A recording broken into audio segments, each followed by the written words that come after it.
Bueno, continuando con las geometrías electrónicas y moleculares, acá tenemos un cuadro donde figuran las geometrías y las formas de las moléculas. Podemos decir entonces que en realidad las formas se reducen a tres: o es lineal, o es triangular, o es tetraédrica.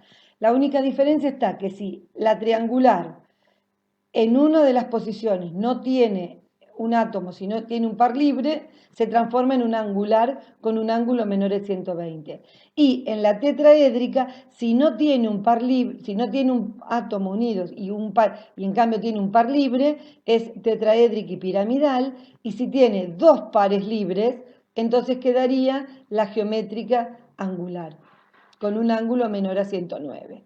Entonces estas son lineal, triangular, tetraédrica. Puede ser angular con ángulo menor a 120 o a 109, o piramidal con ángulo menor a 109. Pero en todos los casos, cuando uno hace la estructura de Lewis, lo que tiene que ver es si el átomo central tiene electrones libres o no. Y si tiene unido a dos átomos, a tres átomos o a cuatro átomos. Bueno, esto es importante por lo siguiente. Ahora vamos a ver, también tenemos el caso de los oxoaniones, que ustedes pueden hacer lo mismo, pero la diferencia va a ser que en vez de ser moléculas, son iones. Va a estar entre corchetes porque tienen carga. Y ahora vamos a estudiar la polaridad de los enlaces. Nosotros dijimos que la electronegatividad, volvemos a lo mismo, es la capacidad que tiene un átomo de atraer electrones. Y entonces, esto puede definir si un enlace covalente es polar o no polar. Para que el enlace sea no polar, la diferencia de electronegatividad entre los átomos que forman el enlace tiene que ser menor o igual que 0,4. O sea, si los dos atraen con la misma fuerza los electrones, entonces no hay uno más electronegativo, no va a generar un dipolo, sino genera un dipolo. Ahora lo vamos a ver mejor. Acá, si en cambio es polar, la diferencia de electronegatividad tiene que ser mayor que 0,4. Veamos cómo es un enlace covalente no polar. Tenemos dos átomos de hidrógeno, ¿sí? Al unirse, comparten un par para asemejarse al gas noble más próximo, que es el helio. Pero ese par de electrones está girando alrededor de ambos núcleos al mismo tiempo. Por lo tanto, uno representa la molécula de este modo. Y uno puede decir que la diferencia de electronegatividad es igual a cero porque si resto la electronegatividad del hidrógeno menos la del hidrógeno me da cero. Y es que no hay un átomo que atraiga más a los electrones que el otro. Entonces, en todo enlace covalente no polar, la diferencia es cero, o bueno, si es 0,1, bueno, se tomó como límite 0,4. Si es menor o igual que 0,4 esa diferencia, ningún átomo trae más fuerte a los electrones que comparten, y entonces la molécula es no polar, el enlace es no polar. Ahora bien, veamos qué es un enlace covalente polar. Veamos la unión de hidrógeno con cloro. El hidrógeno tiene 1, el cloro 7, comparten el par, y como el cloro es mucho más electronegativo que el hidrógeno, ese par de electrones va a estar más tiempo alrededor del cloro que del hidrógeno. Por lo tanto, en la molécula va a haber una zona con densidad de carga negativa, porque hay más electrones en esta región, y una zona con densidad de carga positiva, porque hay menos electrones en esa región. Por lo tanto, si uno dice los átomos son distintos y la diferencia de electronegatividad es mayor que 0,4, el enlace es polar. Haciendo la electronegatividad del hidrógeno y del cloro, siempre se resta la mayor menos el menor. Me da 0,9. Es mayor que 0,4. Por lo tanto, el enlace es covalente polar. Entonces hay una zona con mayor densidad de carga negativa y una zona con menor densidad de carga negativa. ¿Qué se llama momento dipolar? Es una medida de la fuerza de atracción entre los dos átomos.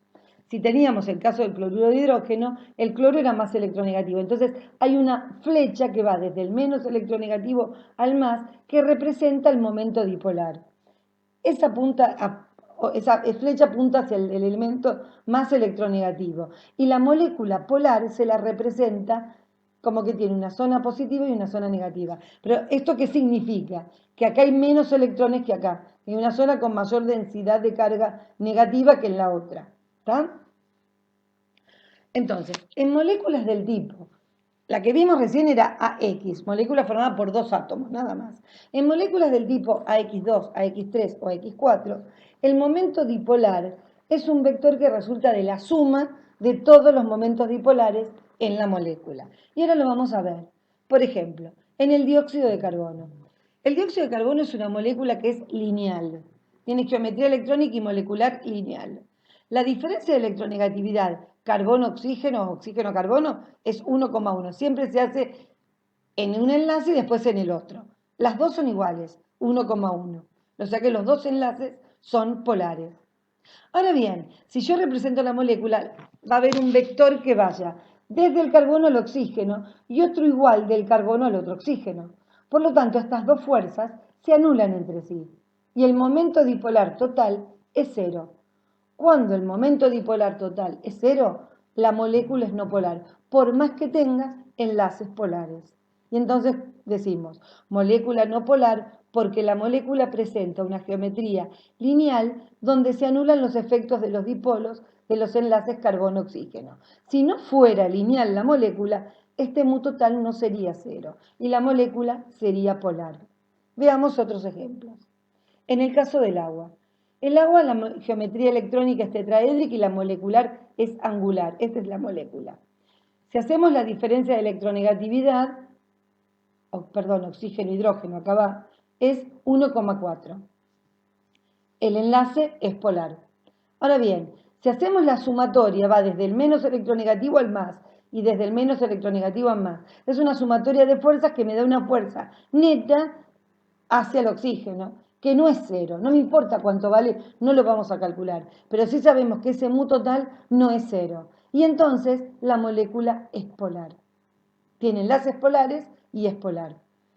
Es polar porque la molécula presenta geometría angular y no se anulan los efectos de los dipolos de los enlaces oxígeno-hidrógeno. Ahora bien, veamos el caso del dióxido de azufre. Acá también la diferencia de electronegatividad es 0,9, va desde el menos al más electronegativo. Este es el mu total y el mu total es distinto de cero. La molécula es polar. Otro ejemplo, el caso del amoníaco. Se une geometría electrónica, molecular piramidal, la diferencia es mayor que 0,4 y entonces la molécula tiene una sumatoria distinta de 0, la molécula es polar. En el caso del silano, la diferencia de electronegatividad me da 0,2, es menor que 0,4, por lo tanto no hay una fuerza, ¿está? Si bien existe muy chiquitita, es menor que 0,4, la molécula es no polar, no me interesa calcular el mu. Y en el caso del tricloruro de fósforo, vemos que la diferencia de electronegatividad es 0,9, hay un momento dipolar total distinto de 0 y es una molécula polar. Entonces, para tener en cuenta la polaridad de una molécula que tiene más de 2 átomos, importa la polaridad de los enlaces, hacer el cálculo de la diferencia de electronegatividad en cada enlace y también de la geometría de la molécula. Para moléculas del tipo X2, X3, X4, si son moléculas de un átomo unido a dos iguales, entonces si son todas no polares, los enlaces no polares, y si son polares, para que sea no polar la molécula, geometría electrónica y molecular igual. Si es polar, tiene que tener enlaces polares y la geometría diferente. Solo moléculas que son AX2, donde X es el mismo elemento. Veamos el caso de moléculas triatómicas. Por ejemplo, el compuesto siguiente. Tiene una unión doble con el carbono y el azufre y otra con el oxígeno. Si hacemos la diferencia de electronegatividad oxígeno-carbono, me da 1,1. El enlace es polar. Si hacemos la diferencia de electronegatividad carbono-azufre, es 0,1. El enlace es no polar. Por lo tanto, hay una fuerza que va desde el carbono al oxígeno, no del carbono al azufre, no existe. Entonces, el mu total es distinto de 0. La molécula es polar. ¿Está claro? En una molécula es polar cuando un enlace no tiene momento dipolar y el otro sí, la resultante es distinta de 0. Es molécula polar. Entonces, haciendo un cuadro, tenemos acá que no hace falta ni que estudiarlo, pero como para que se den cuenta qué ejemplos tenemos. ¿Sí? Comparando las uniones, en la iónica tenemos ion positivo y negativo que se atraen por fuerzas eléctricas. Luego tenemos covalente polar, en donde hay un átomo más electronegativo que el otro, y entonces hay una zona de densidad negativa y densidad positiva, y las moléculas covalentes no polares, en donde los electrones giran al mismo tiempo alrededor de cada átomo.